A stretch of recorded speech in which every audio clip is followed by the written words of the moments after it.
Have you noticed it? You say something even slightly off script, and people just glitch, a blank stare. You know that Gen Z stare? It just looks like they're just staring off into the distance. Mind you, I'm Gen Z, but I'm gonna be honest, I don't think I have that stare. But same thing, same response as the last 5 people you talked to. I'm not being dramatic. I think we've got an NPC problem. I think a lot of people out here are just being NPCs. Now, stick with me. I don't mean that as an insult. Sometimes some people can do some wild things at times and just absolutely add nothing, if that makes sense. But I mean it as an observation for the most part.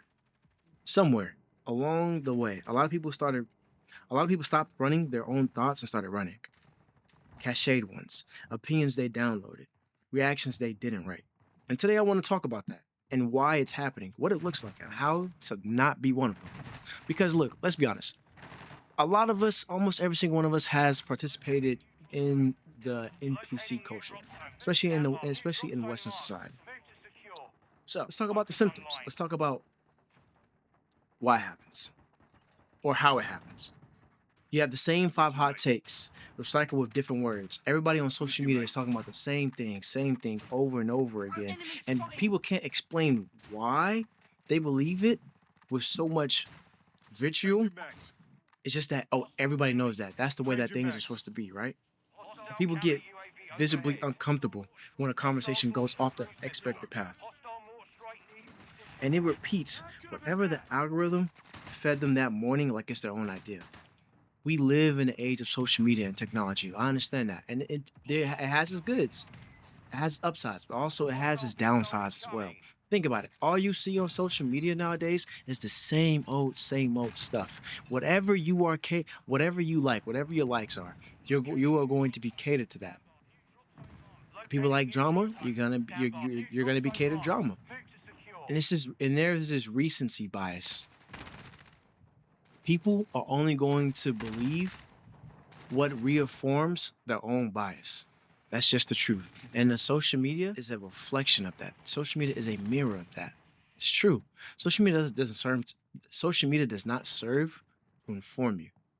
However, it serves to reinform and reinforce the biases that you already have to begin with. Let's talk about why it's happening. Why is it happening? I don't think people are choosing this. I think it's the path of least resistance. And we built a world that rewards that. Think about it like this.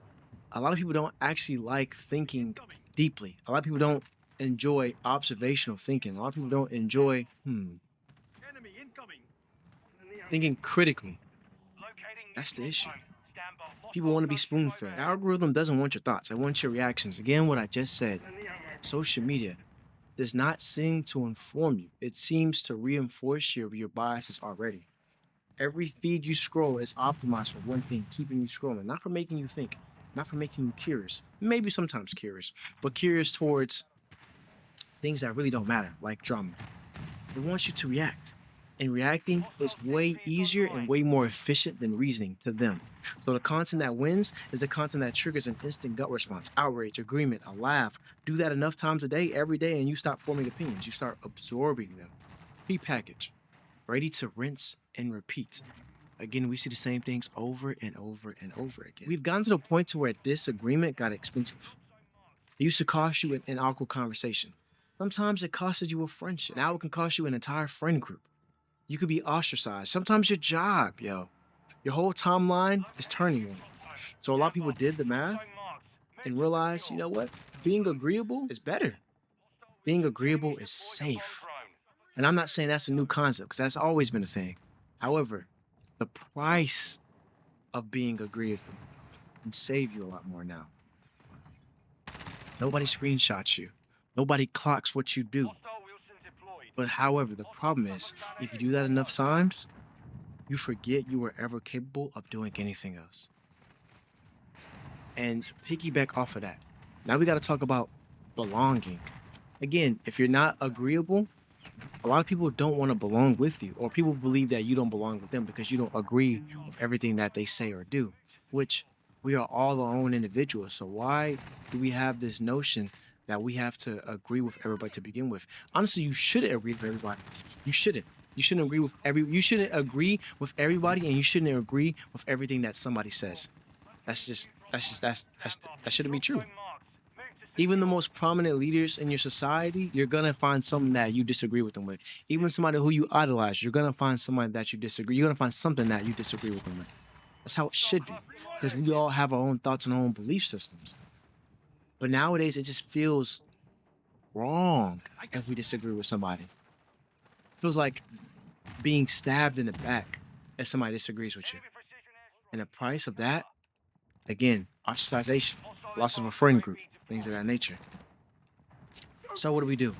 To prevent that, we agree and we stick along with it. And instead of just trying, we just do. And now when you put those three together, what do you get? It's reaction over reflection, safety over disagreement, belonging over truth, and you get a planet full of people running someone else's program. Not because they're stupid, because it's easy and the system is built to keep it that way. Now, let's talk about how not to be one. You need to find yourself, understand yourself, and remember and understand that you don't have to agree with everybody. You shouldn't agree with everybody. Again, have your own beliefs. If you find somebody that you agree with a good amount of time, okay, cool. Y'all share similar beliefs. But that does not mean you have to agree with everything that they're saying. Covering your six. Bro, be the main character of your own story. Simply put, be the main character in your own story. You have your own quests, you have your own objectives, you have your own lay of the land in a way that you roam. This life is yours and yours to live. Use it as such. You have a big open world map that you can explore. So explore. You may be an NPC in somebody else's story, and that's fine. But do not be an NPC in yours. Because that's a loss of life. That's a loss of living. And you have a lot of living to do. At least I hope. I hope so. You should have a lot of life to live. Again, treat your life as the main story and live it as such. Flesh out your own ideas, reflect on your own thoughts and feelings and beliefs, and never be afraid to object and testify against somebody else's, especially if it's harmful. Again, you have your own story. The question is, are you the main character or the NPC? Make sure you guys like, comment, subscribe, share, the whole nine. I'll see you on the next one. That could have been bad. Enemy down. Our mortar strike is inbound.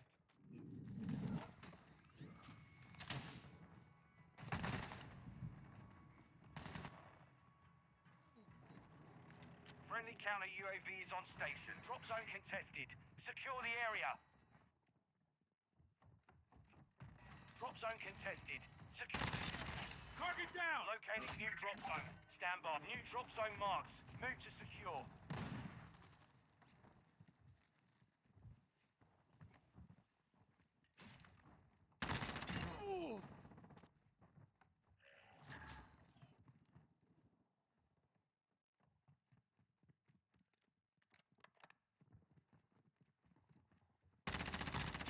Enemy down.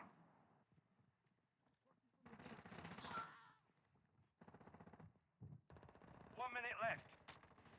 Hostile advanced UAV.